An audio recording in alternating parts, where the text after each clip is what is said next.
Hello friends, welcome to சமையல் வாசம். இன்றைக்கி நம்ம சேனலில் வஞ்சிரம் மீன் குழம்பு மீன் வறுவல் எப்படி செய்கிறதுன்னு பார்க்க போகிறோம். 1/2 கிலோ வஞ்சிரம் மீன் வச்சு குழம்பும் மீன் வறுவலும் எப்படி செய்கிறதுன்னு பார்த்துடலாம். ஃபஸ்ட்டு ஒரு கடாய் ஹீட் பண்ணிக்கலாம். அதில் கொஞ்சமாக எண்ணெய் சேர்த்துக்கலாம். நீங்கள் நல்லெண்ணெய் சேர்க்குறனால சேர்த்துக்கலாம். நான் கடலை எண்ணெய் சேர்த்துருக்கேன். 2 டேபிள் ஸ்பூன் அளவுக்கு எண்ணெய் சேர்த்துட்டு ஒரு 6 வரமிளகாயை இந்த மாதிரி வறுத்து எடுத்துக்கலாம். மீன் குழம்பு தாளிக்கிறப்போ இன்னும் கொஞ்சம் வரமிளகாய் தூள் சேர்ப்போம். ஸோ 6 மிளகாய் மட்டும் இந்த மாதிரி வறுத்து அதை வேற ஒரு பிளேட்டுக்கு ட்ரான்ஸ்ஃபர் பண்ணிவிட்டு அதே எண்ணெயில் 1 டீஸ்பூன் சோம்பு சேர்த்துருக்கேன். சோம்பு நல்லா வெடித்ததும் 30லேருந்து 40 சின்ன வெங்காயம் உரித்து வச்சுருக்கேன், அதை சேர்த்துக்கலாம். சேர்த்துட்டு அதை நல்லா வதக்கிடலாம். வெங்காயம் ஓரளவு வதங்கினதும் கொஞ்சம் கருவேப்பிலை சேர்த்து வதக்கிக்கலாம். பாருங்கள், இப்போ வெங்காயம் கண்ணாடி பதத்துக்கு நல்லா வதங்கி வந்ததுக்கப்புறமே ஒரு மீடியம் சைஸ் தக்காளி சேர்த்துருக்கேன். நல்லா பழுத்த தக்காளியாக சேர்த்து தக்காளி நல்லா மசிஞ்சு வர வரைக்கும் வதக்கிடலாம்.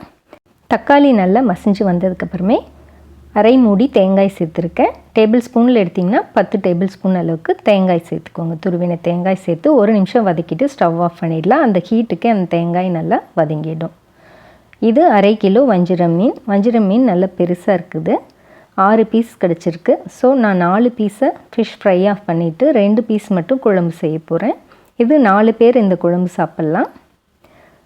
6-7 பல்லு பூண்டு, கொஞ்சம் கருவேப்பிலை, மல்லி இலை, சின்ன வெங்காயம் கொஞ்சம் தாளிக்கிறதுக்காக கட் பண்ணி எடுத்து வச்சுருக்கேன். இது ஒரு எலுமிச்சை சைஸில் புளி சேர்த்துருக்கேன். உங்கள் புளியோட புளிப்புக்கு தகுந்த மாதிரி புளி சேர்த்துக்கோங்க. ஊற வச்சுருக்கேன். 1/2 மணி நேரமாக ஊறுது, அது அப்படியே இருக்கட்டும்.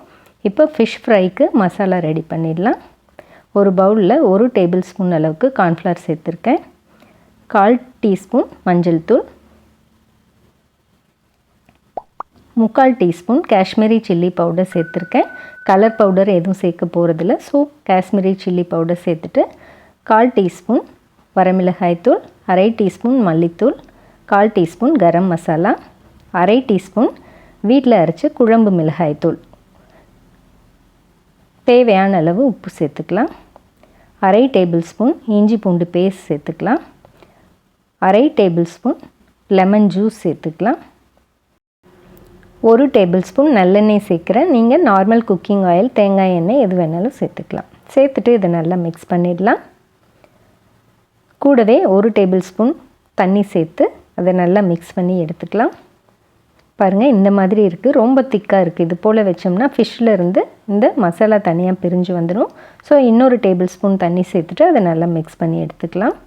பாருங்கள், இப்போ மிக்ஸ் பண்ணியாச்சு. இந்த மாதிரி இருந்துச்சுன்னா மீனில் அந்த மசாலா நல்லா அப்சர்வ் பண்ணிக்கும், விட்டும் வராது மீன்லேருந்து. மீனோட ஒன்றா நல்லா மசாலா ஒட்டி இருக்கும்.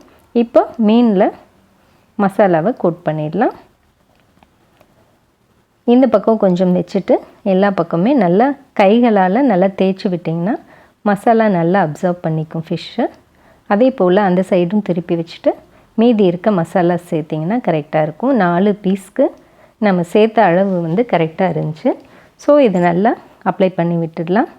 இது அப்படியே இருக்கட்டும். அதுக்குள்ளே குழம்புக்கு ரெடி பண்ணிடலாம். இது அப்படியே மேரினேட் ஆகிட்டு இருக்கட்டும். இப்போ பாருங்கள், நம்ம வதக்கி வச்ச வெங்காயம், தேங்காய், தக்காளி எல்லாம் ஆறிடுச்சு. இந்த வரமிளகாயில் இருக்க காம்புகளை நீக்கிட்டு அந்த வெங்காயம், தக்காளி, தேங்காயை சேர்த்து கொஞ்சமாக தண்ணி சேர்த்து இதை நல்லா நைஸ் பேஸ்ட்டாக அரைச்சி எடுத்துக்கலாம். பாருங்கள், இப்போ நல்லா நைஸாக அரைச்சி எடுத்தாச்சு. இது அப்படியே இருக்கட்டும். இப்போ ஒரு கடாயில் எண்ணெய் சூடு பண்ணிக்கலாம். நீங்கள் நல்லெண்ணெய் சேர்க்குறனால சேர்த்துக்கலாம். நான் கடலெண்ணெய் சேர்த்துட்டு 1/4 டீஸ்பூன் கடுகு சேர்த்துருக்கேன். கடுகு பொரிஞ்சதும் கொஞ்சம் சின்ன வெங்காயம் சேர்த்துக்கலாம். கருவேப்பிலை சேர்த்துட்டு அதை நல்லா வதக்கிடலாம். கூடவே எடுத்து வச்சுருந்த பூண்டை இந்த மாதிரி க்ரஷ் பண்ணி சேர்த்துக்கலாம். தட்டி சேர்த்துருக்கேன். பூண்டு நல்ல வாசனை வர வரைக்கும் வதக்கிட்டு அரைச்சி வச்சுருக்க பேஸ்ட்டை அடுப்பை சிம் பண்ணிவிட்டு சேர்த்துக்கலாம். சேர்த்ததுக்கப்புறமே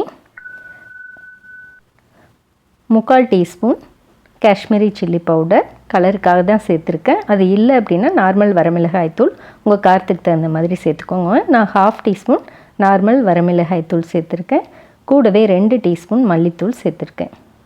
சேர்த்துட்டு ஆயிலில் இது கொஞ்சம் இந்த பவுடர்ஸை அப்படியே ஃப்ரை பண்ணி எடுத்துக்கலாம். பண்ணினதுக்கப்புறமே மசாலாஸ் கூட சேர்த்து அப்படியே மிக்ஸ் பண்ணிடலாம்.